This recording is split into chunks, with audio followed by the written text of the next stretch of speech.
corazón. Tú me pides corazón. Tú me pides corazón. Tú me pides corazón. Tú me pides corazón. Tú me pides corazón. ¿Qué pasa, fam? It's Big Will here. Thank you for joining us for another episode of Blexit to Panama, a beginner's guide to Exodus. Welcome, welcome, welcome, and thank you so much for coming back for another episode. I just wanted to take the time to, again, thank you for being here and remind everyone, please, please, please, like and or subscribe, do both to this channel so that you can be up to date on what's going on with the move to Panama and catch all the exciting exploration that we're going to be doing of the country of Panama, showing you the countryside, the urban side, all the nooks and crannies of Panama. So let's get started. Thank you for joining us today. This is a special episode for us. We are officially 1 week into Panama, and wanted to bring reflections of what that week has brought to us. Yes, we're finally here. Thank God we're finally here. So we're very happy. So in this week's episode, we're going to cover number one, why Panama? We haven't discussed that yet. We discussed why leaving, but not why Panama. So we're going to go into some deeper detail on why Panama. I'm going to give you our reflections of our first week in Panama, the logistics on exiting the country, transportation, getting around Panama, buying a car in Panama, and finally going to wrap it up with a little bit of our exploration. So let's dive right in. Got a lot to cover. So, Big Will, why Panama? It's a real big planet. Why in the world did you pick a small country in Central America to execute your Blexit? Well, I'm going to tell you. A friend of mine mentioned Panama about 10 years ago. We were just chit-chatting. Both of us live in DMV at the time, DC area, and we were discussing retirement.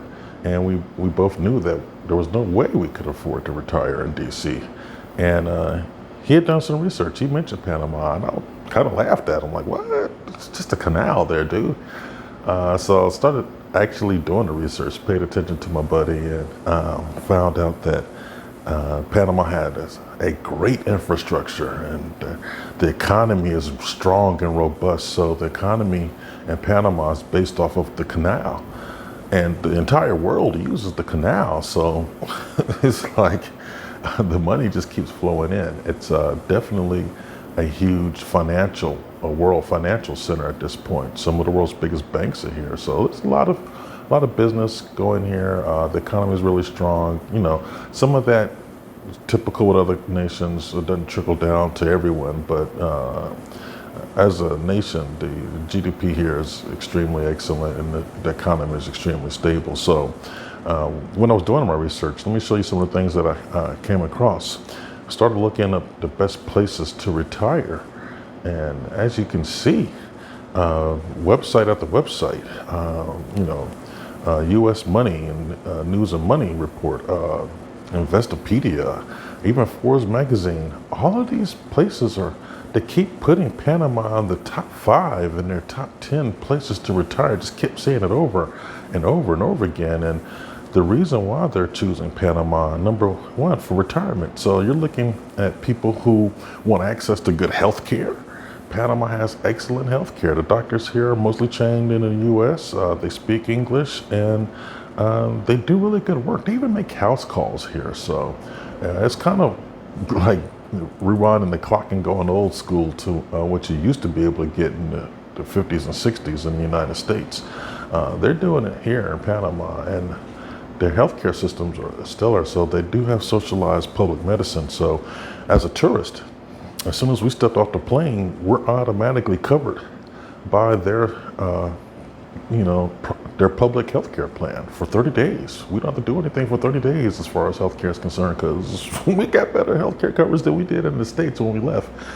But they also have private insurance. So we're going to buy into the private insurance and have both the private access and the public access. And their healthcare systems here, they partner with Johns Hopkins at one of the hospitals in Panama City. So there's clinics all over the place. There's a clinic right near us here in Coronado, so we're very thankful for that.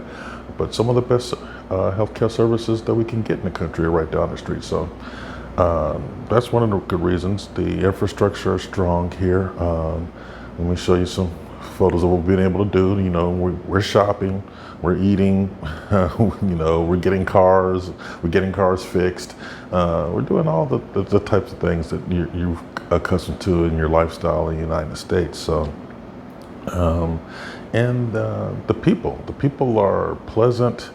It's a different culture here. So the Panamanian culture is one that breeds respect from the jump. They're very hospitable to each other. It's like old school Southern hospitality in the United States, except they mean it.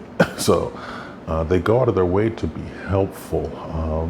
You know, I speak very little Spanish, but we've been able to thrive in this week. We've done a lot of things. You know, I'm kind of surprising myself at what we've been able to get accomplished. But suffice it to say, Panama is just a fantastic country, one of the best places that you can immigrate to, or if you're looking to make a Blexit. So here's Happy Planet Index. Who knew that there was a organization that actually tracked happiness across the planet? And you see where Panama comes in. They're number 6 out of 149 countries. For comparison's sake, we'll see where the U.S. comes in.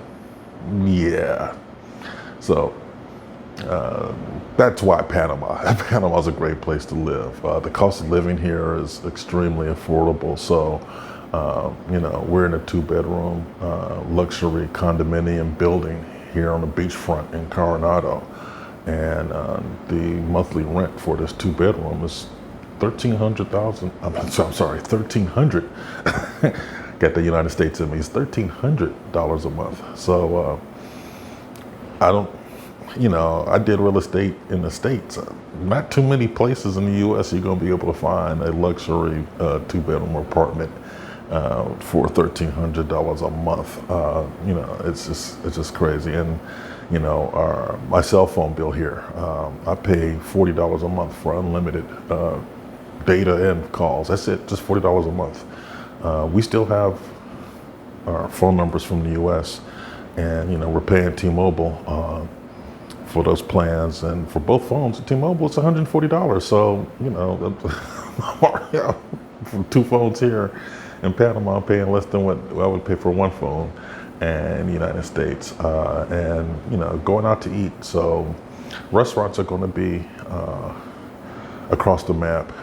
If you go to the restaurants that cater to expats and feature American style food, and you know, you're comfy in there, you feel like, hey, this is a piece of home, you're going to pay the same kind of prices. But if you get beyond that and you actually go to the Panamanian restaurants and the local restaurants and get some of their cuisine and start meeting some of the people here, you'll find that the food is way more affordable. You can get a whole meal for $6 easy at some of these restaurants. So the cost of living is fantastic. So in a nutshell, that's why Panama.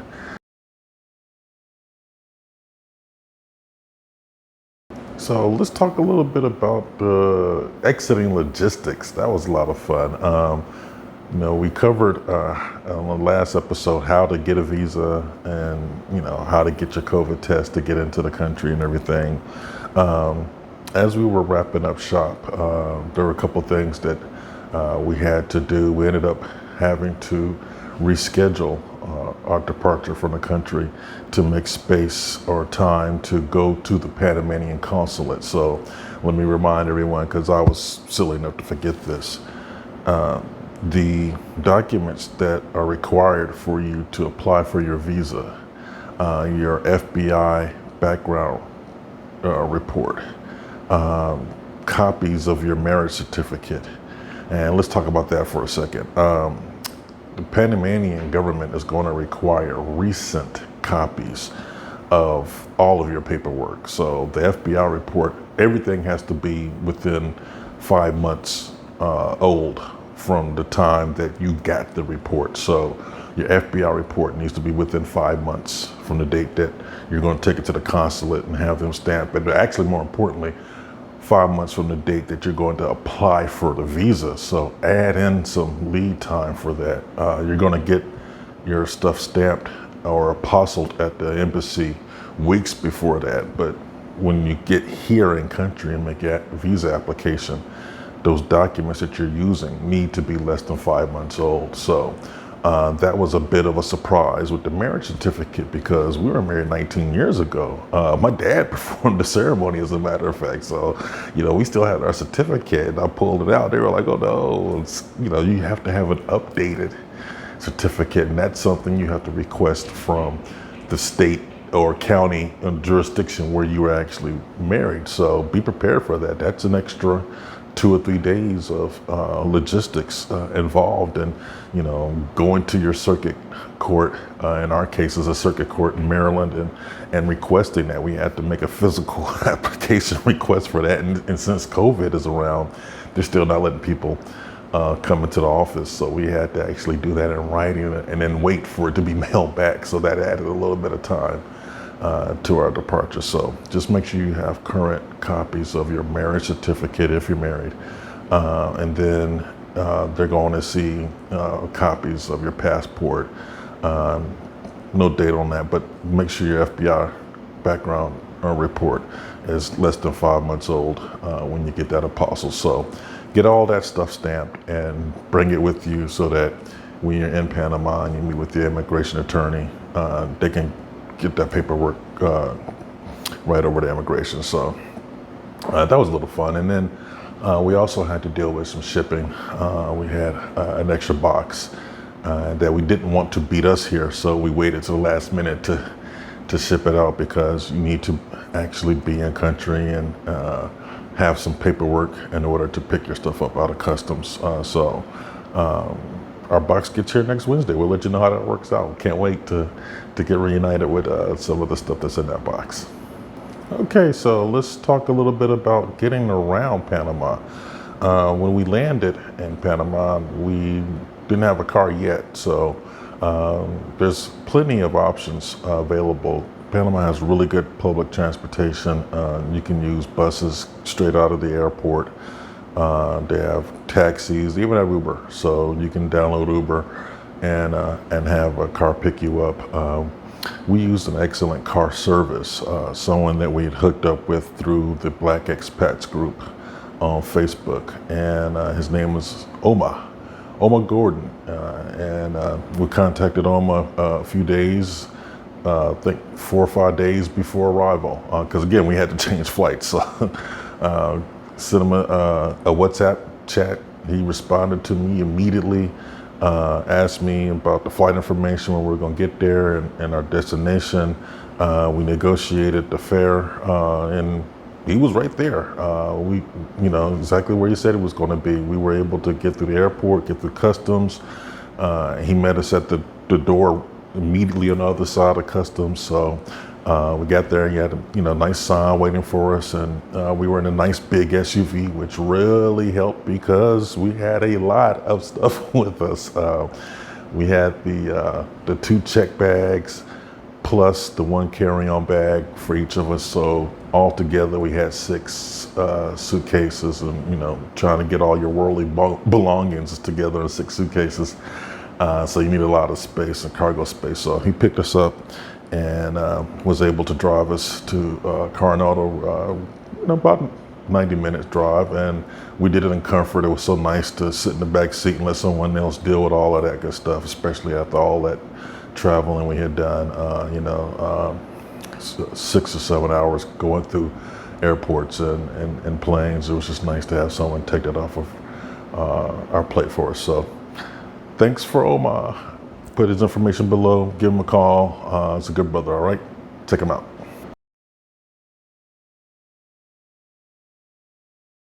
So for solving our transportation needs long term, we did buy a used car in Panama City, and that was a pretty simple, straightforward experience. They have a website here. I'm going to mispronounce this because my Spanish is horrible. Forgive me, but I believe it's called Ensentrada. It's right here, and it's kind of like the Panamanian version of Craigslist. They have everything on this website, so we were able to locate the kind of car that we wanted. You know, we had a budget in mind, and Panama's very mountainous, and the roads. Some of the roads are good, some of the roads are not so good, some of the roads are paved, some of the roads are not so paved. So I knew that four-wheel drive was going to be a must for us. Plus, I'm a big kid. I like off-roading, so that's going to be part of my bucket list stuff here. So we knew we wanted a four-wheel drive and had a budget in mind, and was able to locate the vehicle that we wanted, and then wanted to get some assistance in making sure that we understood the process. So transferring titles here is a little bit, well, it's actually just like the United States. We're just so used to going to a dealership and having the dealership do all of the back end paperwork for us. Someone actually has to go to the DMV and get paperwork done. The dealership usually does that in the States. Here, it is customary for you to do that yourself with the owner if you're buying from a private owner. But we were fortunate enough to find a dealership. It was a small dealership, but it was still a dealership, and they did all the paperwork for us. As a matter of fact, just today, so we bought the car 3 days ago. Just today, I received the official title and paperwork by Express. They overnighted it out here at the Coronado. So, hey, officially own this Honda Pilot now. But the process was pretty straightforward. The only thing I would say about this is, they're really big on using credit cards to pay for things here, and cars going to be a certain budget amount depending on what kind of car you get. So in our case, the purchase was over $5,000. So I forgot that our U.S.-based bank has a daily limit on credit card transactions with one vendor. So we ended up having to break that transaction up into two transactions spread out over 2 days. So there was a little uneasiness there at the end of the first day. It was like, well, we got half the money, but we need the other half, so you have to come back tomorrow. And I was like, wait a minute, I don't have a car and I'm out of half my money. So we ended up spending the night in Panama City, and got a chance to explore. And so as part of what I wanted to say is, in this experience, you're definitely going to have to be a little flexible and open-minded as you navigate this new world. You're not going to be able to bring that United States sensibility to play here. It's just not going to work out that way. So being flexible is going to be much to your advantage. So we were flexible. We spent the night at Panama City, had a great evening, got some shopping done, had a really nice dinner, and got to explore the city a little bit more. And then first thing in the morning, the guy started WhatsApping me saying, hey, we're here already. By all means, come by, complete the transaction. And, it was just a simple glitch, really the fault of the U.S. bank. You can also, one of the things I learned in hindsight, had I known that was going to be an issue, I would have just prepared a wire transfer from my bank to their bank. That's the easiest thing to do. And there are some fees associated with a wire transfer. I think my bank charges me $25 to transfer money that way. So that would have been a little bit cheaper than the hotel room. But it was a nice hotel room, so we had a good time, and it's all good. And we are now the proud owners of a 2009 Honda Pilot. It is a used car, so we're going through the process of getting everything checked out and redone. One of the things I do want to put out there, you need to be mindful. Panamanians haven't had cars at the scale that Americans have for as long as Americans have, and they're, for the most part, they're not going to be maintained in the same manner that you'll find in the United States. So if you invest in used cars, probably going to be good to just get all your fluids changed, do all the maintenance stuff that you would normally do or normally see in the States, brakes, basically doing everything so that at least I know moving forward, whatever happens, it's my fault. Okay. And now that we're mobile, well, we're dangerous. We get to explore Panama, and we have been doing that. We want to know more about this country. We want to experience as much of this country as possible. So we've been getting in the car and just driving, and oh, there's a street. Let's turn that way. See what's up that way. So we've been able to discover quite a few things already in our first week. We're loving it so far. The overall reaction for the first week is, oh my God, what took us so long? So let me say this. The first big thing that we've noticed 1 week later, our level of stress is way down. Our rest, our relaxation is through the roof. We sleep through the night now. We used to wake up, I know I used to wake up 2 or 3 times a night easily back in the States for whatever reason.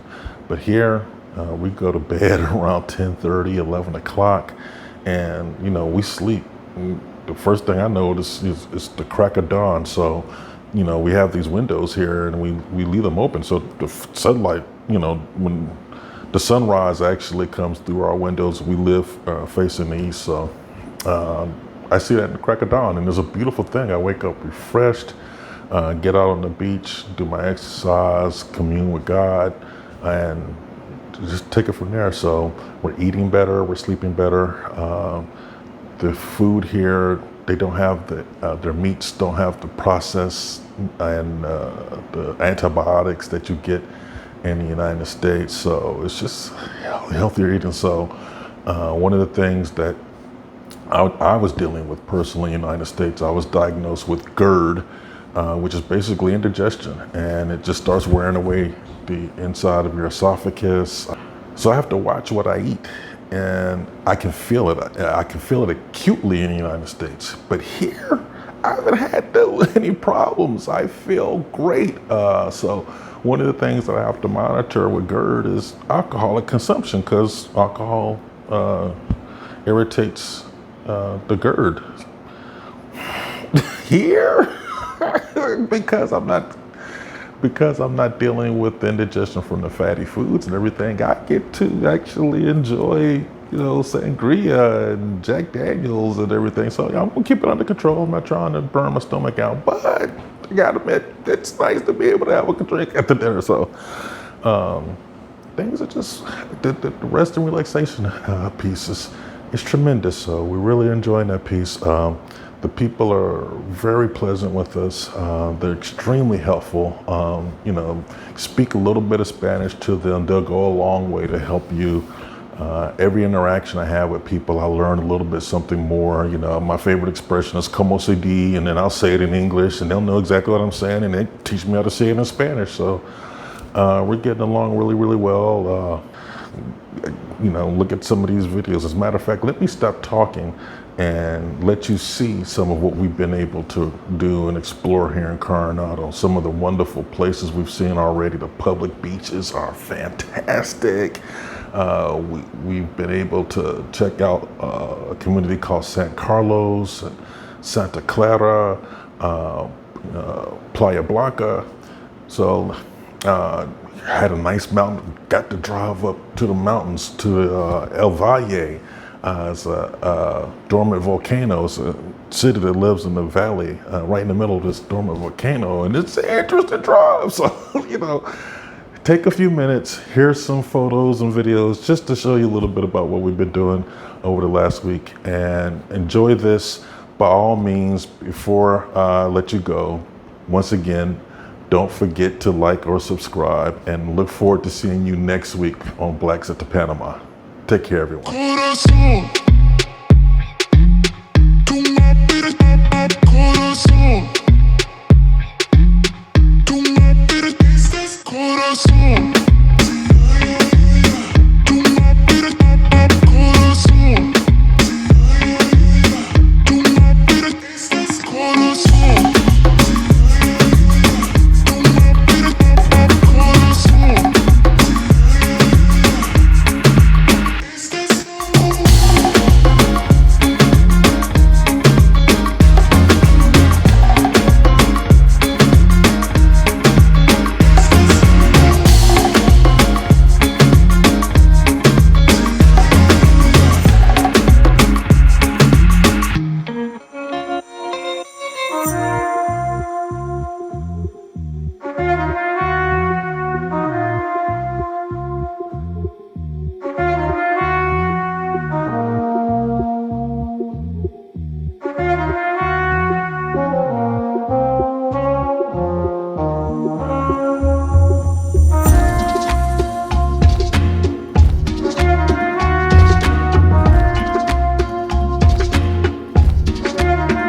corazón.